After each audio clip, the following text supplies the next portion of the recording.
Good afternoon. I'm Mike Emanuel in Washington. In just a few moments, the official state funeral for Jimmy Carter will continue at the United States Capitol building, where America's longest living former president will lie in repose following a special ceremony at the Capitol Rotunda.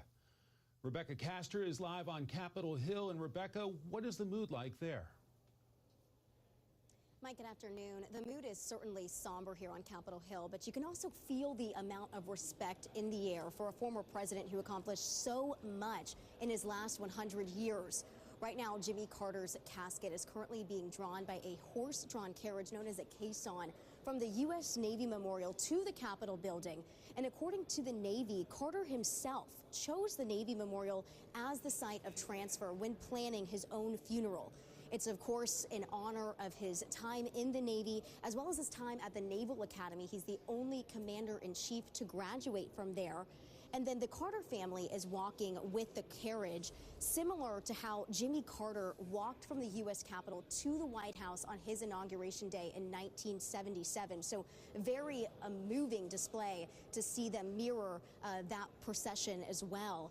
So after today's ceremony at the Capitol, the public will have the opportunity to say farewell to the 39th president starting this evening. It's going to open to the public at 7 p.m. and remain open until midnight. And then it will be open all day tomorrow before Jimmy Carter's funeral at the National Cathedral on Thursday. Rebecca, it's worth noting for folks across the country that it is very cold here in Washington. It feels like temperature in the low 20s, and Washington, D.C. got its first significant snowfall in about 3 years. And yet there are a lot of folks turning out for this farewell to a former commander-in-chief. What are you seeing on Capitol Hill? Yeah, it's very moving to see how many people turned out to say their farewells and to see that casket proceed down to the Capitol building. We see them all bundled up, a lot of people in scarves and earmuffs and gloves. That's going to be similar to how things will be here on Thursday as well for his funeral at the cathedral. It's going to be a really cold morning, but we're still expecting a large turnout. Now, when a commander-in-chief passes away prior to the person's passing, the presidential family will meet with officials to discuss basically what items are available to a president for funeral. We're told by some experts that Nancy Reagan selected basically every option that was given to her for former President Ronald Reagan. We are told that former President Gerald Ford, who was very close with President Carter, selected a scaled-down version, and so we'll be watching these events closely with President Carter to see whether they may more resemble former President Ford, former President Reagan's funeral, or I was out there 6 years ago for President George Herbert Walker Bush's funeral, farewell from the country. What about that? What about what we're looking forward to seeing in the hours and days ahead? Well, certainly, with the caisson going down, traveling here to the Capitol building, there is pomp and circumstance with that. But I do believe with Jimmy Carter's funeral proceedings, we are going to kind of see that scaled back version of it all. And, that's just a nod to his upbringing. He's from rural Georgia, and his family wants his funeral to, signify that. He was a man of simplicity, a man of integrity. Even with him walking to the White House himself on his inauguration day, biographers have said he told his mother that he wanted to walk amongst the people that voted for him. So I think that we're going to see, yes, it's going to be a presidential funeral, and there is going to be some of that pomp and circumstance, but it's going to be at a much scaled back level to signify this man from Georgia. Rebecca Castor, live on Capitol Hill. Rebecca, thanks very much. This is the fourth day of public memorials for former President Carter. He lay in repose at the Carter Center in Atlanta until this morning, when he made the final trip to Washington more than 40 years after leaving the Oval Office. After an arrival ceremony at Joint Base Andrews, Carter's motorcade made a stop at the U.S. Navy Memorial as a tribute to his place as the only Naval Academy graduate to go on to become Commander-in-Chief. The procession is almost at the Capitol building, being led by a military formation. After the Carter family enters, there will be a 21-gun salute. Then the service will begin. We're expecting to hear eulogies from House Speaker Mike Johnson, Senate Majority Leader John Thune, and Vice President Kamala Harris. offering tributes to the ultimate Washington outsider who went from his family peanut farm to the governor's mansion and then the White House. And when you talk about an outsider, it is very popular these days to be a Washington outsider, but Jimmy Carter really was going from the peanut farm in Georgia to the governor's mansion and then ultimately on to the White House, but somebody who did not serve on Capitol Hill and was certainly not very close to a lot of the folks here in Washington. He did have a good relationship with current President Joe Biden. They were very close over the years, while Biden was the ultimate Washington insider, and we do expect President Biden to eulogize him at the funeral service on Thursday. Let's listen in to the ceremony.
As we watch the procession heading down Pennsylvania Avenue down to the United States Capitol, I can tell you President Carter will lie in state at the Capitol until Thursday, where thousands of mourners are expected to pay their final tributes, despite the massive winter storm that paralyzed much of official Washington and the surrounding area.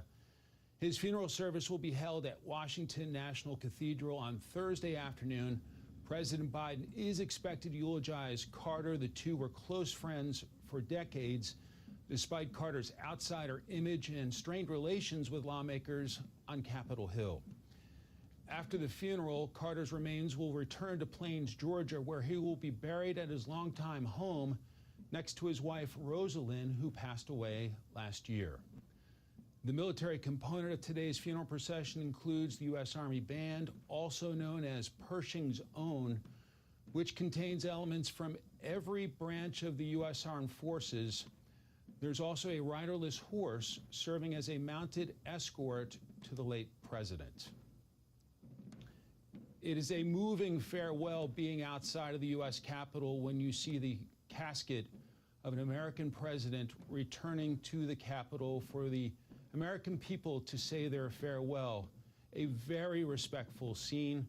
I recall being out there for President George Herbert Walker Bush in December 2018, and you're struck by the red, white, and blue pageantry, the all-American tribute to a former commander-in-chief, to someone who gave his life to service, and the American people turning out to say a respectful thank you and a respectful farewell, a prayerful farewell It promises to be a touching service this afternoon and throughout the coming days as the American people say goodbye to the 39th President, James Earl Carter.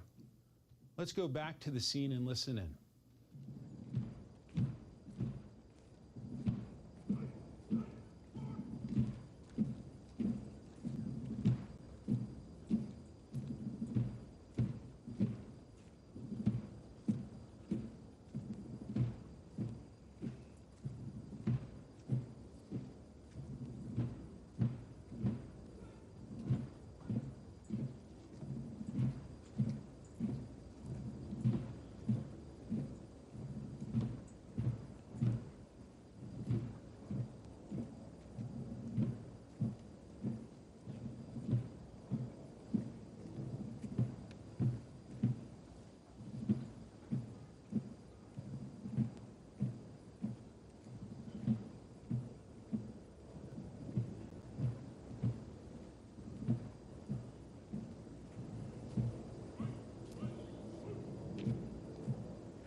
You're looking live at the funeral procession for former President James Earl Carter, Jimmy Carter, here in Washington, heading near the United States Capitol building as his casket will make its way up to the United States Capitol Rotunda. I want to bring back in my colleague, Rebecca Castor. Rebecca, from where I can see it, it looks like the procession is heading by near where you are located. What are you seeing there? Yes, so we are in the Senate Rotunda, and we can actually see from our balcony here that they are, the procession is nearing the Capitol building. It's right outside our windows, so he's going to be arriving at the Capitol within minutes.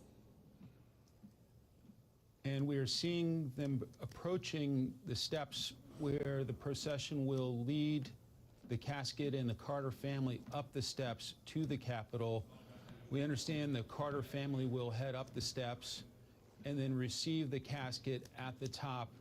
And you can see the military procession there, the horse-drawn caisson being taken down Pennsylvania Avenue toward the Capitol building. Rebecca, I'm wondering, as you see folks around the Capitol complex, what the mood's been like with some of the people you've interacted with. Is there a more somber feeling on Capitol Hill on this important day? Mm-hmm.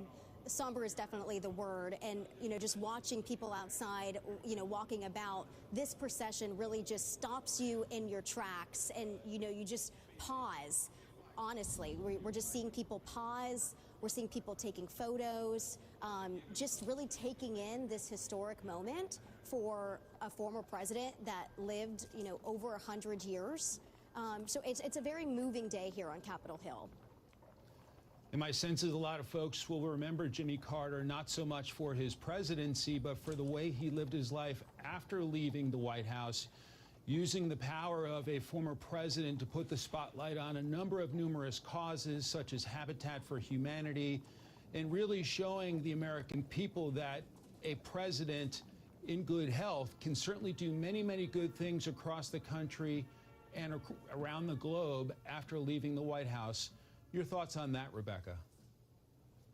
Yeah, I mean, Jimmy Carter definitely changed the way that presidents continue after they are done with their time in office. Creating the Carter Center, one of the first presidents to create a presidential library.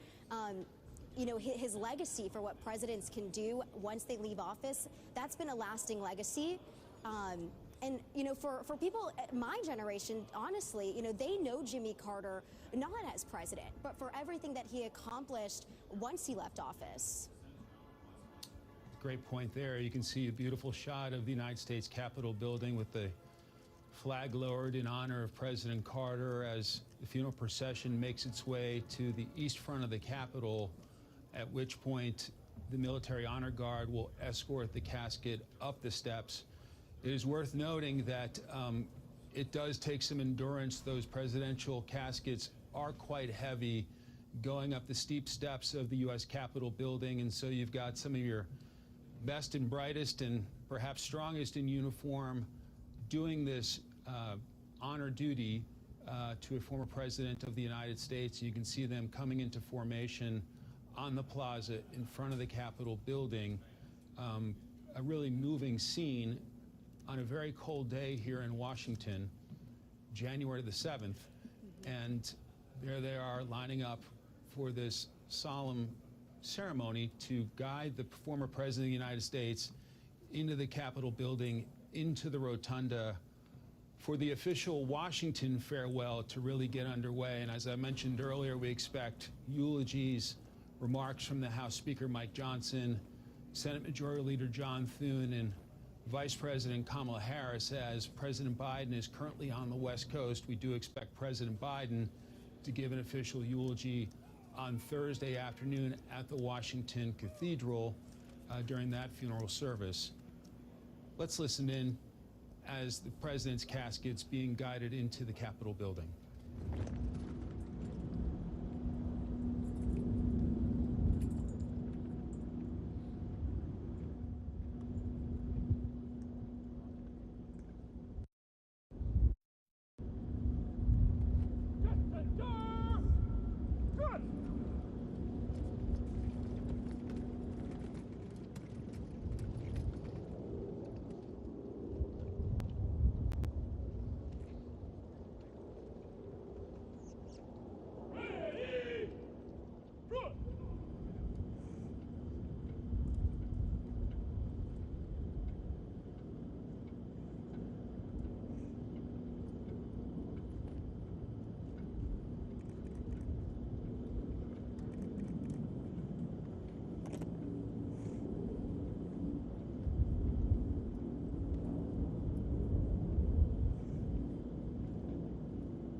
So this is the start of a 3-day state funeral here in Washington for former President Jimmy Carter. And how this works is when a president dies, the House Speaker and the Majority Leader have to agree on the use of the Capitol Rotunda for a period of hours or days. Obviously, that's all been approved per the Carter family's wishes. There's a big book given to the families where they can pick out options for presidential funerals. Historians tell us Nancy Reagan chose all of the options. President Gerald Ford preferred the scaled-down version. Ford and Carter, despite being from different parties, were dear friends, and Carter was known for scaling things down, so we expect these services to be more straightforward and scaled back. It is very popular nowadays, of course, to say you are an outsider. President-elect Donald Trump is the ultimate outsider. Well, Jimmy Carter was an outsider, too, a non-Washingtonian. He didn't come up in Washington like a Joe Biden. Historians tell us he didn't get along much with the United States Congress, and he went back to Georgia to live out his days. So that's also something to keep in mind during this Washington visit. Carter was a people's man. We've become familiar with seeing our presidents walk from the Capitol to the White House on Inauguration Day. In fact, we will see that happen again in 13 days when President-elect Trump becomes president for the second time. Well, Jimmy Carter started that in 1977. That walk to the Capitol is designed to mimic that, to pay homage to the tradition that Carter began. It is worth pointing out the weather and roads here in Washington are in pretty bad shape after a significant snowstorm, but there are plenty of people lined up to pay their respects. A lot of folks who didn't know President Carter or were even born when he was in office, but they wanted to come out of patriotism and tradition and respect for a life of service. Carter's casket will sit atop the Capitol catafalque, the big black box, if you will. If you've been to the Capitol, is normally stored in the crypt directly underneath where Carter will lie in state. The crypt was the original burial spot for President George Washington, but the Washington family chose not to bury him there. Washington never had this moment. Previous presidents had funerals at the White House. This tradition of lying in state actually began with President Abraham Lincoln's death. The catafalque was built for Lincoln in 1865. We don't know how much of the material is the original, but it is the same one. We've seen it used by the likes of Presidents Garfield, Roosevelt, Kennedy, Reagan, George Herbert Walker Bush, and more. Before the casket arrives into the Capitol Rotunda, the family will walk up the steps of the Capitol and stand to receive it. The last time we saw this was with President George Herbert Walker Bush. This is a truly powerful moment. You will remember President George W. Bush was visibly emotional as he put his hand over his heart and watched his father's casket brought up the steps. These caskets are extremely heavy. They take the casket up the east front of the Capitol, but one time when Gerald Ford died, they had to take it up the west front because there was construction of the visitor center. The west front's a lot higher, so they actually had to post different sets of guards to do it. No matter which side, it is an extraordinary feat. The Carter family did make a special request for the Rotunda ceremony. They wanted the podium to sit in front of Gerald Ford's statue as people make their remarks tonight. This is a nod to the deep and close personal friendship Carter had with President Ford. An odd couple, as they were sometimes known, this underlies bipartisanship in the way the family wants Jimmy Carter to be remembered as reaching across the aisle. And perhaps this is also a message to the nation watching as Carter returns to a much different Washington than he left. Let's listen in.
To give you an indication of former President Carter was really a gentleman from a different era.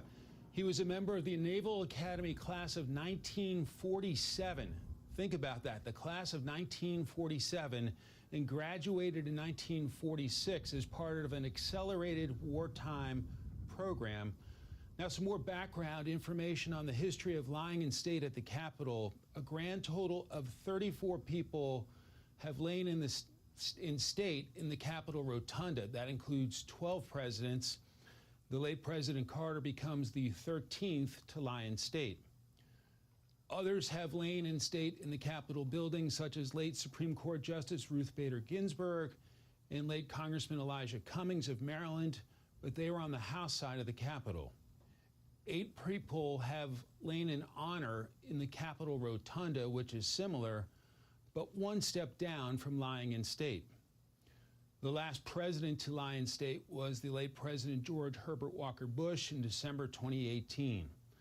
The last person to lie in state was the late Senate Majority Leader Harry Reid of Nevada in January 2022. This time last year, we were all at the Iowa caucuses, but the first in the nation did not get much attention until 1976. That's when Jimmy Carter, a pretty unknown governor from Georgia, decided to focus on Iowa. He placed a surprising second in the Democratic caucus, which caught the attention of the national media and catapulted him to the Democratic nomination and ultimately the White House. Since then, almost all candidates of both parties have taken Iowa quite seriously. And today in Washington, it feels like an Iowa day in the 20s as former President Carter is being brought to the United States Capitol for the first day of his funeral procession here in Washington to take place, a truly solemn ceremony on the steps in front of the Capitol, where he will be greeted at the top of the steps by his family and accompanied into the Capitol Rotunda. Let's see if we can listen in and pick up some more audio of the ceremony.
Looking back on the life of James Earl Carter, the 39th President of the United States, he was born on October 1st, 1924 in the small farming town of Plains, Georgia, and grew up in the nearby community of Archery. His father, James Earl Carter Sr., was a farmer and local businessman.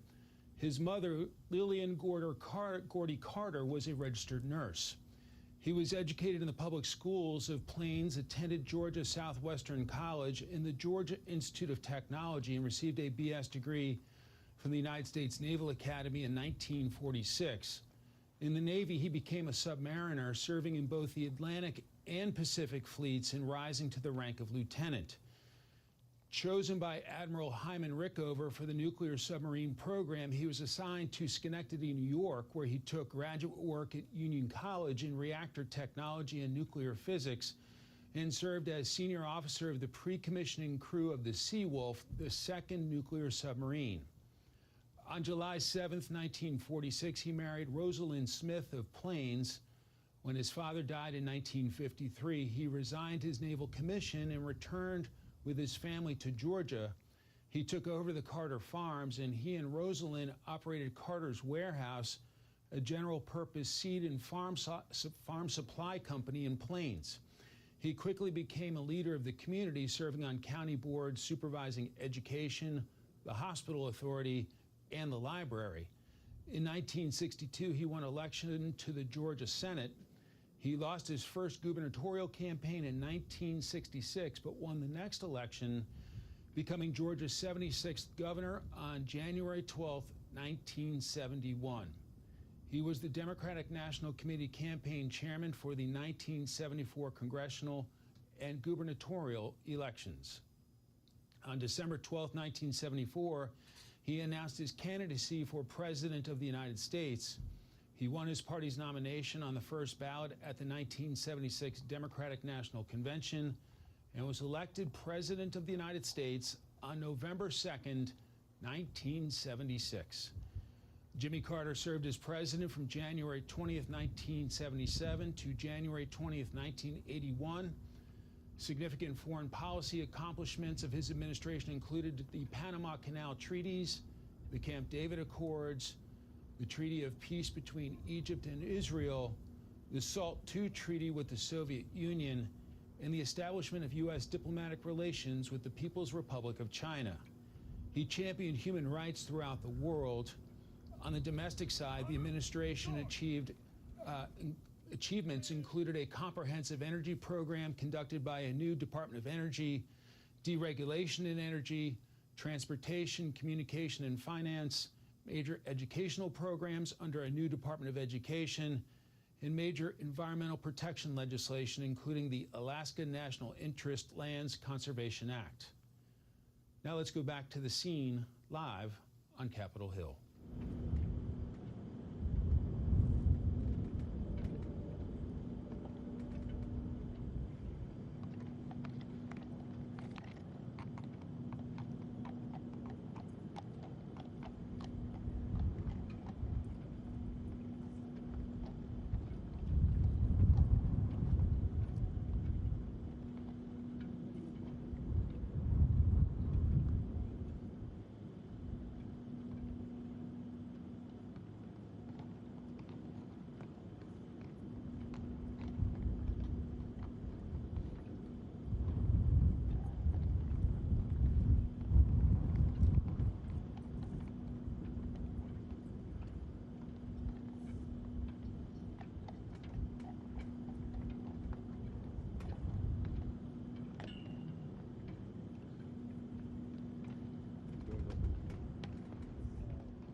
Let us pray. Eternal Father, strong to save, whose arms have bound the restless waves, we thank you for the inspiration of a consequential and laudable life as we celebrate the legacy of James Earl Carter, Jr., the 39th President of the United States. We proclaim your generosity to this nation and world for giving us the gift of someone with the ethical congruence to be salt and light to his generation. Lord, he made the world more palatable. We thank you for his passion for integrity, his commitment to leave the world better than he found it, and his exemplary love for his precious Rosalind. Inspired by his great life, teach us to know you more clearly, to love you more dearly, and to follow you more nearly each day. We pray in your matchless name. Amen.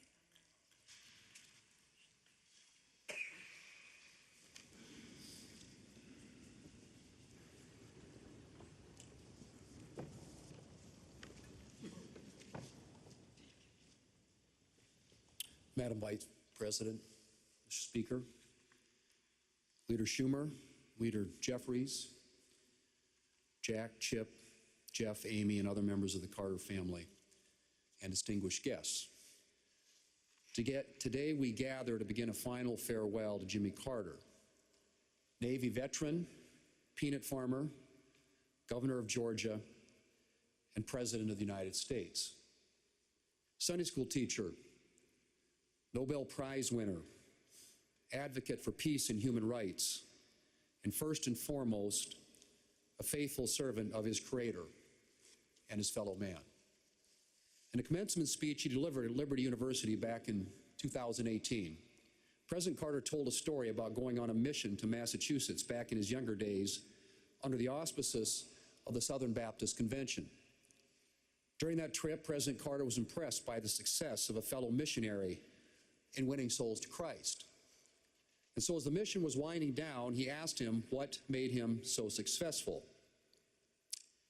He was a little embarrassed by my question, President Carter recalled, but then he finally said, I try to have two loves in my heart. One love is for God, and the other love I have in my heart is for the person who happens to be in front of me at any particular time. It was a statement President Carter said that he never forgot. I think it's fair to say that it's also a statement he lived by. President Carter's term as president ended in 1981.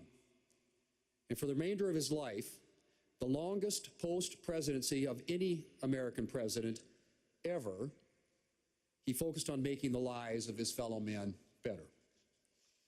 That meant things like the Carter Center, which among other things works for the eradication of disease in some of the poorest areas of the globe.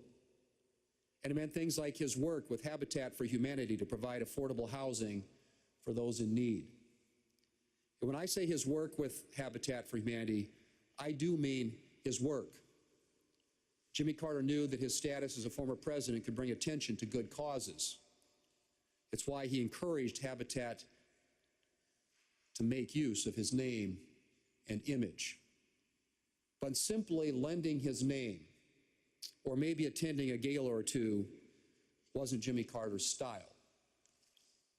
He was here to get down in the weeds and the dirt And he did that literally on numerous habitat builds, including one back in 1994 in Eagle Butte in my home state of South Dakota. Well into his 90s, he could be found with his hard hat and tools on construction sites doing the practical work required to get families into homes. The Son of Man did not come to be served, but to serve. And Jimmy Carter did his very best to live according to the calling of his Lord and Savior. Today, I join all Americans in mourning President Carter and remembering his example. But I rejoice in the thought that he, together with his beloved wife, Rosalind, is now before the face of his Father.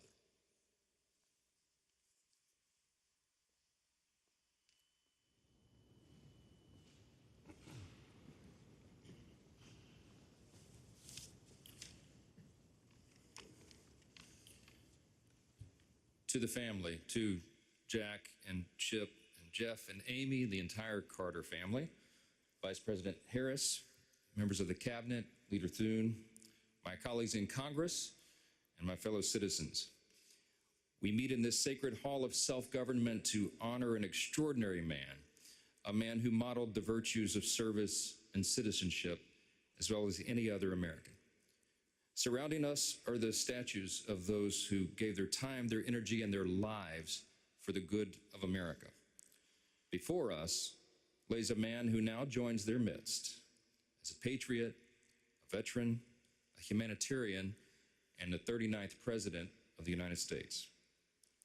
When Jimmy Carter walked out on the east front of the Capitol and took his oath of office, I was just 4 years old, and he's the first president that I remember. Looking back, it's obvious now to me as an adult why he captured everyone's attention. Jimmy Carter was a member of the greatest generation. He lived through the Great Depression. He did that on a farm in rural Georgia. He knew the value of a dollar, and he modeled thrift his entire life. As long as he was in office, he hated government waste. His father, an Army veteran of the World War I era, taught patriotism to his children. And eventually his son, this young man from Plains, followed his father's example of self-sacrifice, and he joined the Naval Academy in the middle of World War II. In the Army, Lieutenant Carter learned from the legendary Admiral Rickover to always do his best as he served on the first fleet of nuclear submarines. It's telling that today the USS Jimmy Carter, a top-secret attack submarine, now roams the oceans, bearing the name of the only president who served in such close quarters. President Carter's life, his selfless service, his fight against cancer, and his lasting contributions to his fellow man are all truly remarkable. Whether he was in the White House or in his post-presidential years, as was discussed, President Carter was willing to roll up his own sleeves to serve and get the job done. We all know about his work with Habitat for Humanity, and that was mentioned. And the origin story goes that it was in 1984, when he first became aware of the work. He was in New York for a friend's anniversary. Millard Fuller, the founder of the fledgling charity at the time, called President Carter and asked if he wanted to visit a site in Brooklyn during his trip. President Carter agreed, and he found his way down to the Lower East Side. Standing on the roof of a dilapidated building, he looked out on the wealth of Wall Street to the south and to the power of Midtown Manhattan to the north. And then he looked down, and he saw an image he'd never forget. An elderly woman cooking breakfast over an open fire in the rubble of the building, there in the heart of the richest city in the world. The Habitat for Humanity worker that was there with him turned to President Carter and said, if there's anything that you can do, we would take it. He said, if there's anything I can do, let me know. The worker said, well, maybe you can send some volunteer carpenters from your church. It was the very next day that President Carter called Habitat for Humanity and told them he was going to send some carpenters, all right, and that he himself would be one of them. And thus began his famous tradition of donating 1 week every year to build and restore homes for his fellow Americans. It's remarkable to think that one of the 45 men who has served as president, and one of the only 13 who held the role in the nuclear age, would humble himself to such service. We all know that his care for humanity didn't stop at building homes. In the face of illness, President Jimmy Carter brought life-saving medicine. In the face of conflict, he brokered peace. In the face of discrimination, he reminded us that we are all made in the image of God. And if you were to ask him why he did it all, he would likely point to his faith. I'm reminded of his admonition to, quote, live our lives as though Christ were coming this afternoon, and of his amazing personal reflection. Quote, if I have one life and one chance to make it count for something. We all agree that he certainly did. So today in these hallowed halls of our republic, we honor President Carter, his family, and his enduring legacy that he leaves, not only upon this nation, but upon the world.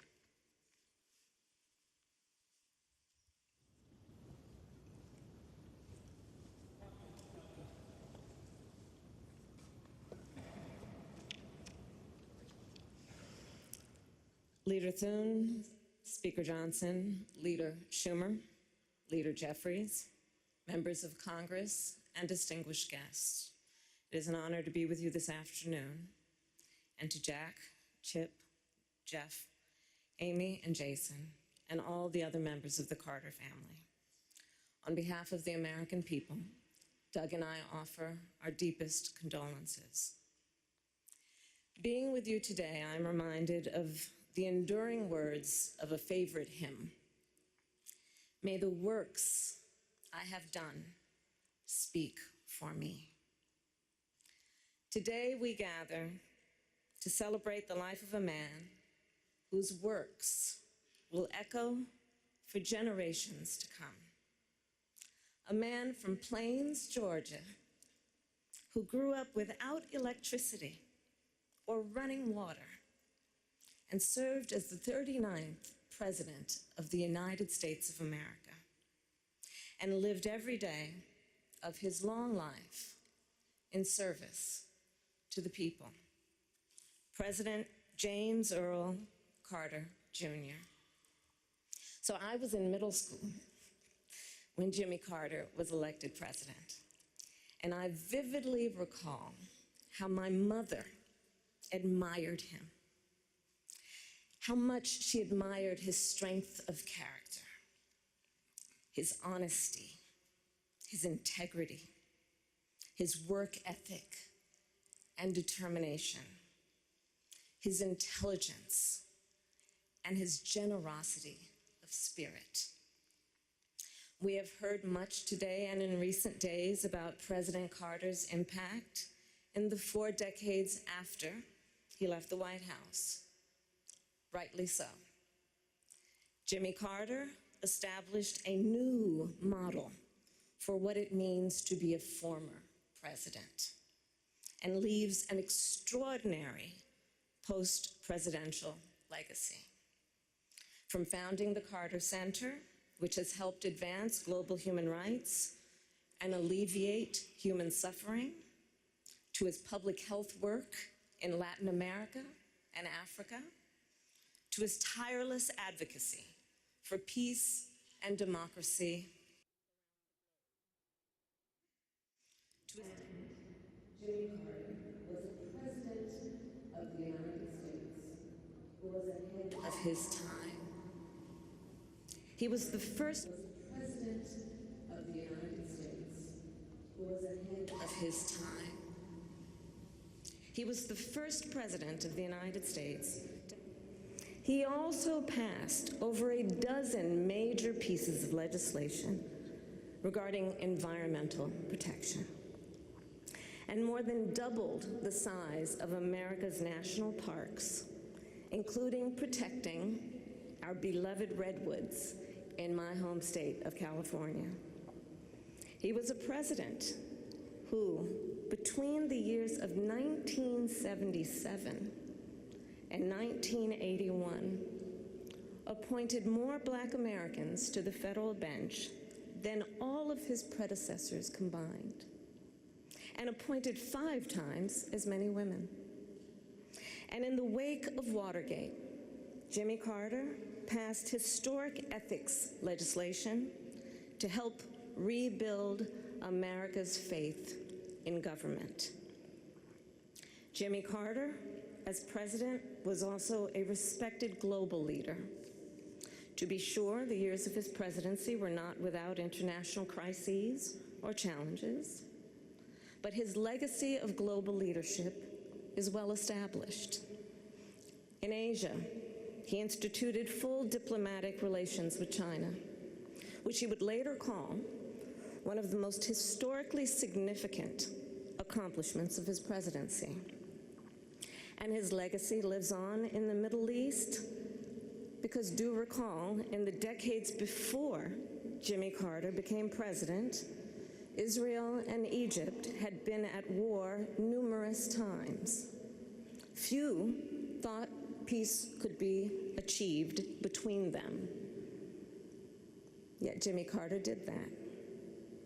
Through his persistence and perseverance, through his unshakable belief in the power of American diplomacy, he secured the Camp David Accords, one of the most significant and durable peace treaties since World War II.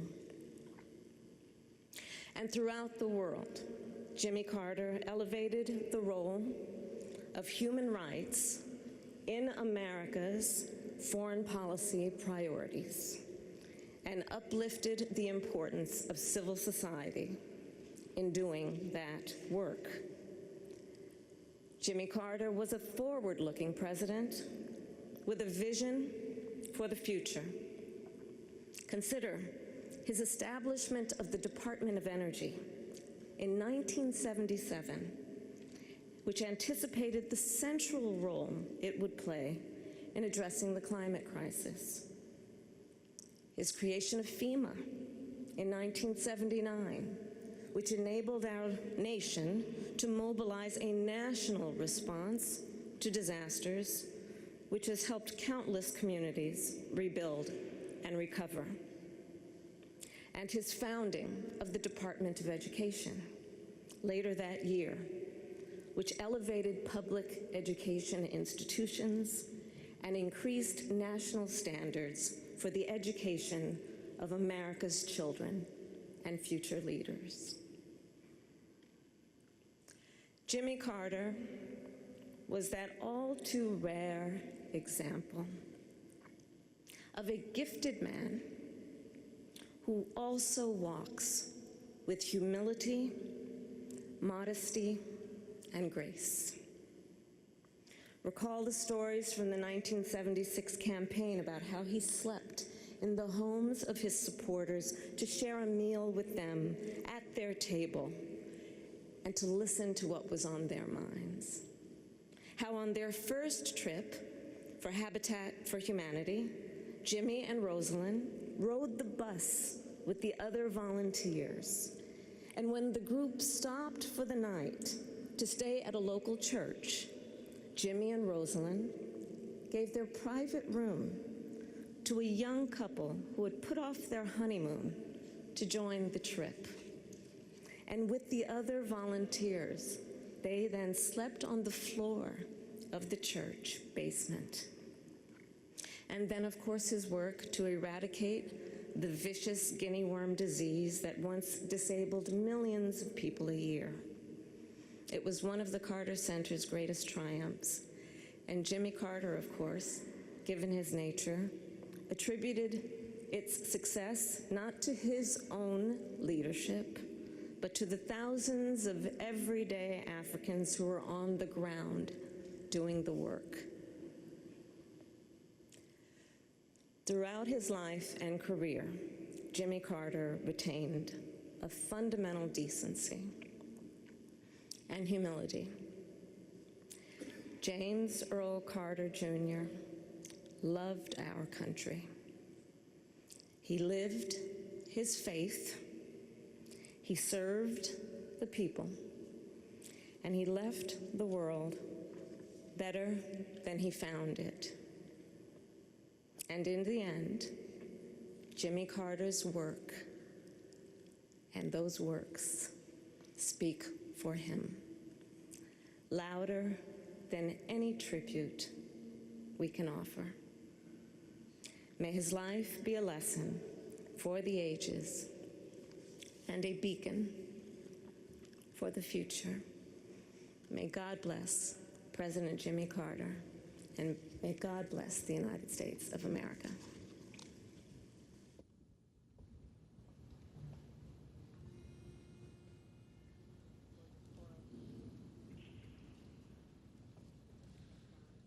My country, 'tis of thee, sweet land of liberty, of thee I sing.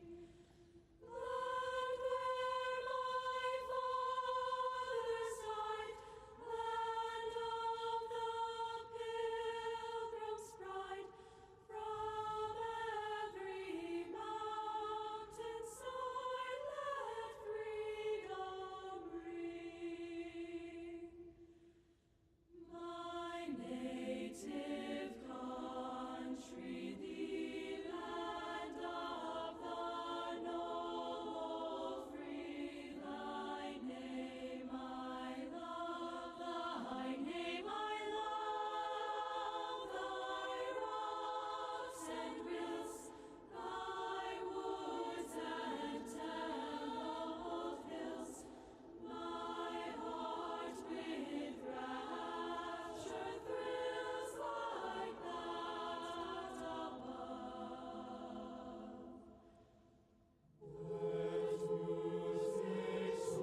Would you pray with me?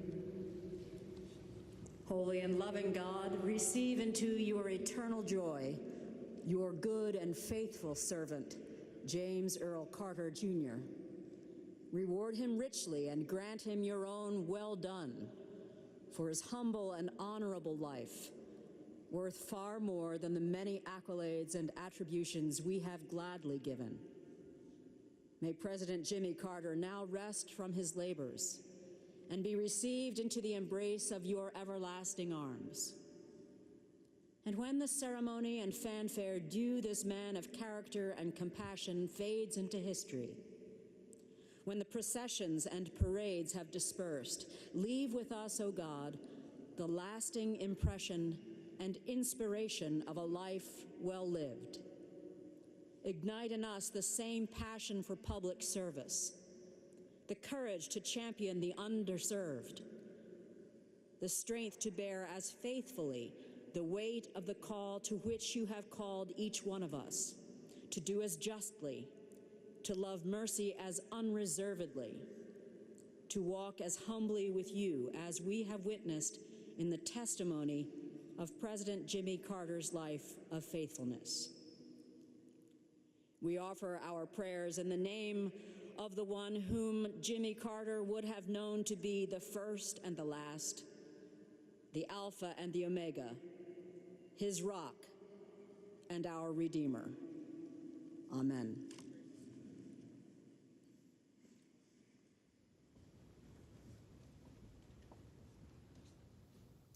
You can see the emotion on the faces of Carter family members as Washington begins its official goodbye to the 39th President of the United States. Senate Majority Leader John Thune praising Carter for working in his post-presidency to make life better for his fellow man. Vice President Harris noted President Carter's legacy after leaving office in public health and in service to others. For the latest on this story and all the day's news, stay with this Fox station in Washington. I'm Mike Emanuel. Good afternoon.